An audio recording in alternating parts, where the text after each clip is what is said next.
Welcome to our channel. If you want to share your Netflix account without sharing your password, follow these easy steps for secure account sharing. Step 1. Log in to your Netflix account using a web browser or the Netflix app on any device. Step 2. Click on your profile icon in the upper right corner and select Account from the menu. Step 3.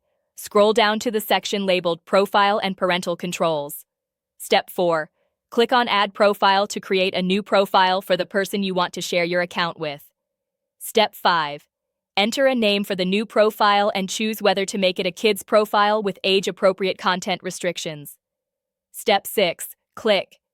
Continue to create the profile, which will now appear on the profile selection screen. Step 7. For the person to access Netflix, they'll need to log in using your account credentials initially to select their profile. Step 8. Once logged in, the person can switch to their own profile, which will maintain separate viewing history, recommendations, and preferences without needing your password for future viewing sessions, though the initial login will require your credentials or adding them to your Netflix household through device verification. Don't forget to like this video and subscribe to our channel.